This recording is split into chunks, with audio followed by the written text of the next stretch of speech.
India's monsoon rains were 36% below average in the week to June 6, the Weather Office said today, reflecting the delay in arrivals of the seasonal rain over South India from the usual June 1st start date. The agro space, of course, has been quite choppy because of all of those information. The chana futures prices declined today on profit-taking after nearly 3% of rise that came in yesterday, even as the spot prices have gained today. Chana in the recent days has been very volatile on changes in delivery on exchanges. Edible oil space also saw some gains today. Soybean traded at 1-week highs. You can see that 2% of gain coming in for that one. The tight domestic supplies and firm overseas markets have been supportive. For more on the edible oil space, let's go across to Mr. Dorab Mistry. He is from Godrej, UK, and he joins us in Mumbai. Mr. Mistry, hi, welcome to the show. How are you looking at the supply expectations for edible oils now in the global markets? Palm oil production in Jan and Feb this year was higher than Jan-Feb 2011, but after that there has been a catastrophe. Production is down in the next 3 months, that means March, April, May, by 500,000 tons this year compared to last year. And my forecast is that we will have the same struggling outlook on CPO production in June and July as well. My forecast is that the combined deficit for the first 7 months of 2012 compared to 2011 will be a deficit of almost 900,000 tons. Mr. Mistry, you are looking at lower supplies this time around, and there have been these talks of tariff changes in India and Indonesia. Do you see that impacting global trade or prices? No, I don't think it will make any difference to global trade, and certainly it will not make a difference to prices, because if India puts up the tariff value on RBD olein, it simply means that Indian importers will switch to importing crude palm oil and refining it and fractionating it locally. In fact, I don't think it will make any difference to the price of RBD olein at all, because CPO will still come into India duty-free, and it will simply mean good employment or full employment of our refining capacity in India. What clearly has been impacting the prices, though, has been the rupee decline. How do you see it impacting the import coming forward? I think from now onwards, because of the weakening of the rupee, you will find that India's imports will run at the same level as the corresponding months last year. So the period of outperformance has come to an end. On the other hand, the weakening of the rupee has meant that the Indian consumer has not got the full benefit of the decline in world commodity prices. Palm oil prices have fallen by almost 20%, from 3,600 ringgits to 3,000 ringgits. But in India, the prices are more or less steady, slight decline.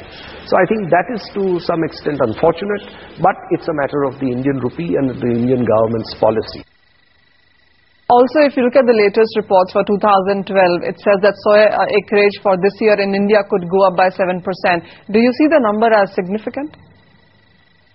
I think it's just a matter of change from one year to the other, nothing much. I am more concerned with the level of commodity prices worldwide, and India benefits from lower commodity prices worldwide.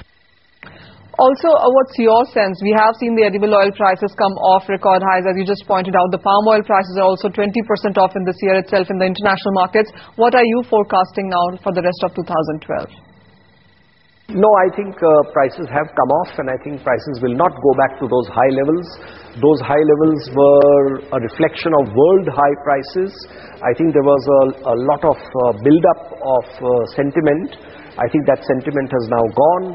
World demand for vegetable oil has come down because of the drop in the price of petroleum. Petroleum prices have dropped by 20%. That means biofuel demand has gone down.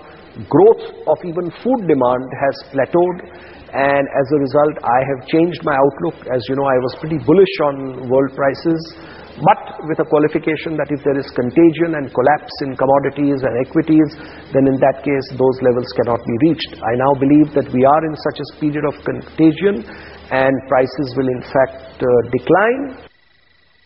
All right, Mr. Mistry, we'll let you go at that. Thank you so much for joining us. So further decline can be coming in case of the edible oil prices. Dorab Mistry, they're quite pessimistic on the prices. Vijay, you of course have been keeping a track on CPO prices for a long time now. With what Mr. Mistry is saying, what's your sense on where the prices could be headed? With supplies quite on the lower side, rupee impacting the prices as well.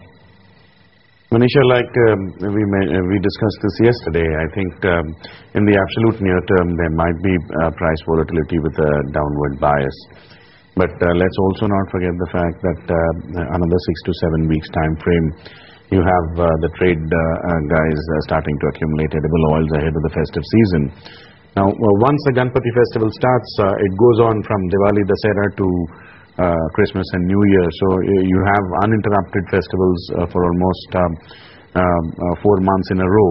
So there is likely to be a demand expansion, and I'm not sure whether any kind of appreciation in the rupee vis-a-vis the US dollar will be directly passed on to the consumer.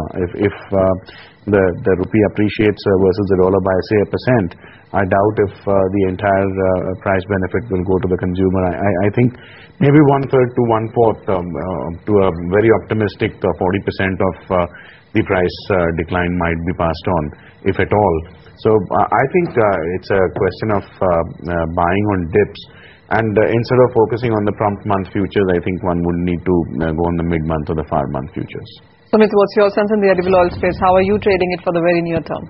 See, Manisha, if you remember, we have been selling CPO from 600 or 620 levels, and we have been expecting it to correct and touch levels of around 550 and below that 530 rupees. Recently, we have seen that CPO has already given a correction of 60 rupees in past 1 month time horizon, and presently prices are quoting at around 553 or 555 rupees. I would be a seller at present levels too. I'm expecting a further sell-off in CPO, which can take prices till 530, and if prices are able to break and give close below 530 levels, then a further sell-off can be seen till 510 rupees. So for very short term, for the current month expiry, I would be a seller at 553, 555 levels. For that, one can maintain a stop loss of around 563 levels for the downside target of 542, and below that 530 rupees. Sumit, how are you looking at the cardamom prices? Because that has been very choppy as well in the recent days. Yes, you are absolutely right. We have seen that cardamom has already given a correction of around 150 rupees. Today also cardamom is at lowest 4% lowest circuit and closed at around 1230 rupees. I think still there is more room left for cardamom prices to move down. We can see levels of around 1180 and below that 1130 rupees. I think any small rise in cardamom prices till 1250 should be used as selling opportunity, with a stop loss to be placed above or 1290 levels for the downside target of 1210 and below that 1180 rupees. I would be a seller in cardamom too. Vijay, what's your sense in pulses? Because that really has been very, very volatile. We've seen selling coming on the higher levels, buying on the lower levels. Would you say that Chana in that sense is playing that range up?